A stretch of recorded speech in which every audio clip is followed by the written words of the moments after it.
Everybody loves the Stickybomb Launcher. 8 explosives shoved into one clip, each one capable of dealing massive amounts of damage. It puts up some real competition to attack a Bell bathroom. Typically used to set up traps and lock down choke points, Stickies are one of, if not the, most powerful damage dealing tools in all of TF2. And it's not just about waiting for someone to walk into your little trap either.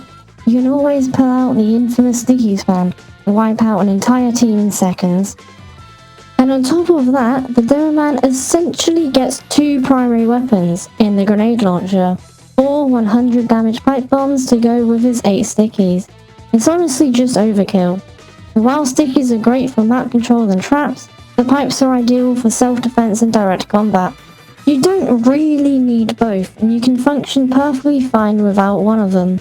Which is exactly why giving up the Stickybomb Launcher in turn of the Sticky Jumper is actually viable outside of meme jumping melee loadouts. The pipes are so strong on their own that giving up the stickies for full movement control gave rise to the Pipe Jesus kind of players. Demo men who can dominate entire servers with nothing but their grenade launchers. So that's all well and good for the pipe bombs. But since the Stickybomb Launcher is so strong, is there a weapon where you can ditch the grenade launcher instead and get something that helps your stickies even more?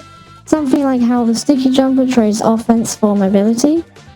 For about a year, starting in the Gunmetal update, the boots, originally designed for Demo Night, gave you a 10% movement speed buff alongside their usual plus 25 HP.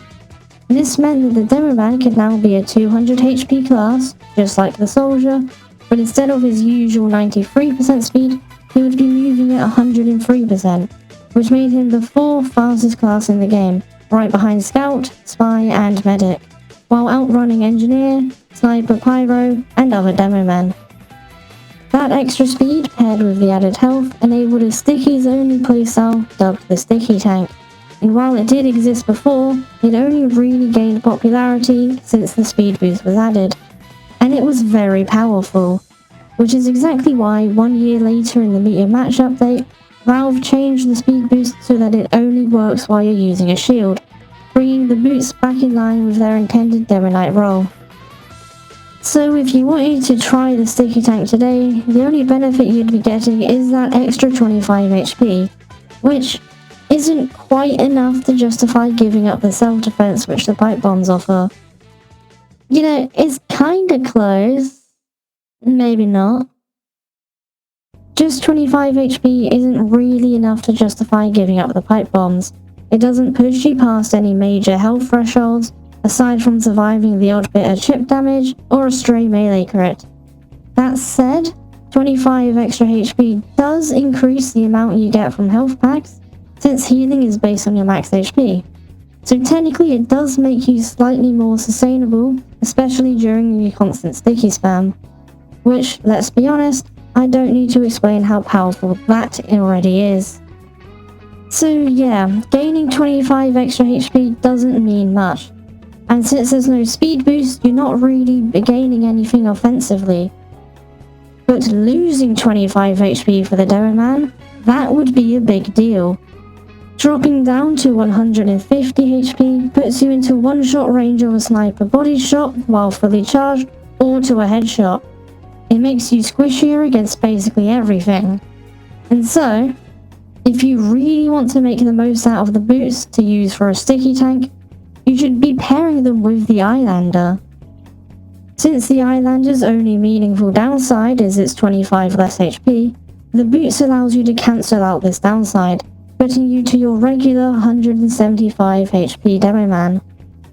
But let's slow down for a second. Why on earth should we be using the Eyelander if I want to sticky spam? Well, we want to be going faster, that's why we were using the boots earlier.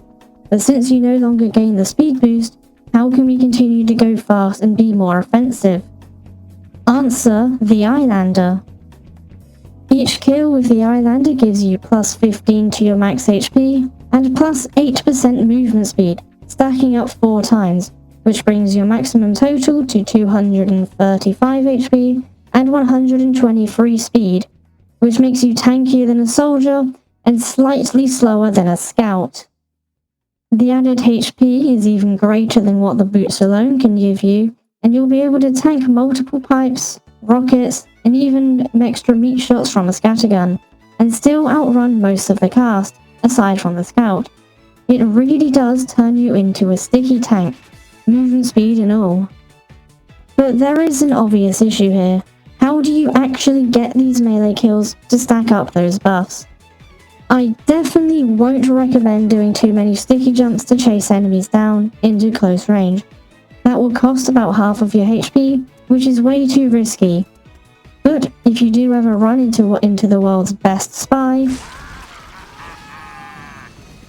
a few keyless snipers, or an out-of-place medic, just pull out your melee and end their misery and get yourself a free head. If you land a few stickies and launch an enemy into a wall, how about you finish them off with your melee? With just one kill, you're already on par with snipers and engineers, and the next kill, you're matching spy and medic, and the next two, you're outrunning everyone, aside from a scout. What extra speed allows you to do while sticky spamming is to make sure you can get into range. Sometimes if you are spamming around corners, people can just run away from you, and there's nothing you can do as they come out of your sticky bomb range. But if you're faster than them, they cannot escape. If they try and push towards you, you can back away. And the health gains? After 2 heads, you're sitting at 205 HP. Just about even with a soldier. 3 heads gets you to 220, which is the same as a battalion's backup. And with all 4, you're a 230 HP, 123% speed tank with game-breaking explosive spam at your arsenal. But even if you don't get any heads, thanks to the boots, you're sitting at 175 HP, just like a regular demo man. The only difference is that you're giving up your pipes, which is a lot better than being at 150 HP, because of how I mentioned it earlier. If you have forgotten, watch it again. Now, because you don't have your pipe grenades, you are going to be a lot weaker up close. If a pyro comes at you with WM1, there's not a whole lot you can do in that moment. No grenades to fall back on, and no quick burst of damage thanks to the sticky's arm time. To help deal with this, I recommend tossing a few stickies at your feet whenever you have the chance, when you're going through tight areas, or if you're just having nothing else going on. That way, if you do get ambushed by a pyro, or some spy, you've already got an explosive backup plan. Now obviously, this isn't some perfect flawless loadout, since you are giving up a lot of your close range firepower just so that you can sticky spam a little bit more efficiently. But if you are able to get going, you become a force to be reckoned with. Stickies let you control space, deny pushes, and delete anybody who is too slow to react. And now, with extra speed and bonus HP, the looming threat of you exploding them out of existence becomes way scarier. It is weirdly effective. It might be a little bit off meta, but most importantly, it's fun. Sticky spamming is already fun and super effective, and this makes sticky spamming even more effective. Speed to catch fleeing enemies, speed to run away from people chasing you, and more HP to become a tank. With this, you live and die by the sticky bombs. When it comes to sticky spamming, positioning and timing is everything. You want to place your stickies where enemies are most likely to funnel through, either with a choke point or just narrow corridors or around a corner where they can't easily avoid them. Don't just throw them all into one spot, spread them out enough to cover a wide area, but close enough so that a single detonation can chain wipe out multiple enemies.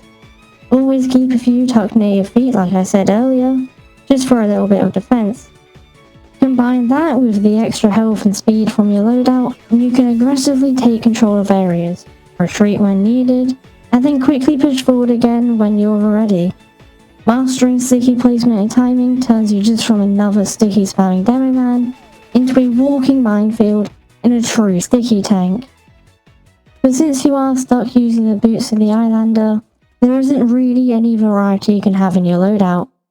But how you do get 3 choices between your Stickybomb Launcher, and all 3 are actually solid options. The most important one is obviously the stock Stickybomb Launcher. It's the best for pure sticky spam, Packing 8 shots that do really solid damage, mixed with its decent arm time, makes it reliable, versatile, and perfectly suited for the sticky tank playstyle, letting you focus on chaining kills, controlling spaces without a worry of ever running out of explosives. Now, since you are giving up your pipe bombs, you might want to have a bit more range for you. So if you want to hang back and keep your distance, the Stickybomb Launcher can be a really solid choice, since it lets you spam stickies from even further away thanks to its quicker run and charge time, which could make you better at close range as well, since you can throw them at your feet and be defended quicker. But obviously there is a catch. Only 4 shots per clip, and each one doing less damage if you don't charge them, means that your damage per second is far lower than stock, especially since you'll need to reload more. You've got fewer explosives to work with, so misplacing stickies or running out mid-fight leaves you exposed. And surprisingly, if you want to control one large area really well, the Scottish Resistance can actually be a fantastic choice. While its longer arm time makes you weaker in close quarters, and worse at rapid spam compared to the stock or the Stickybomb Launcher, it lets you place up to 14 stickies at once. That's nearly double than what the usual 8 is. Plus, you can fire them faster, so even though you can't detonate them as quickly, you can set up a massive wall of explosives that is hard for enemies to ignore. But the best upside of the Scottish Resistance is that you don't need to detonate all of your stickies at once. You can selectively trigger just a few at a time, allowing you to keep pressure on the enemy, denying their movement, and constantly controlling the area without wasting your entire sticky load in a single blast. That tip I mentioned earlier about keeping a few stickies near your feet for a surprise defense is even better with the Scottish Resistance, since you continue to damage enemies up front without lowering your own defenses, stopping any ambushes even while you're attacking. It is weird to say, but the Scottish Resistance can actually function really well as a standalone defensive tool. Yeah, it's not great if you're trying to quickly eliminate people, and it does take some planning, but the sheer control it gives you, honestly, kinda underrated. But at the end of the day, if you want consistency, reliability, and the best time to kill, you just can't beat the stock Stickybomb Launcher. The other ones have their quirks and niche strengths, but stock is the best all-rounder, and the fastest way to delete people now. So there you have it, the sticky tank is back, stronger and faster than ever. So if you're tired of the same old pipe spam and want to mix things up, how about you drop them off for the booties and give the sticky tank a shot? You might just find yourself loving sticky spamming all over again. Did I get anything wrong? Disagree with my opinions? Think I missed something? Let me know in the comments below. And if you enjoyed the video or found it interesting, consider giving it a like, sharing it, and possibly even subscribing. And thank you for getting to the end.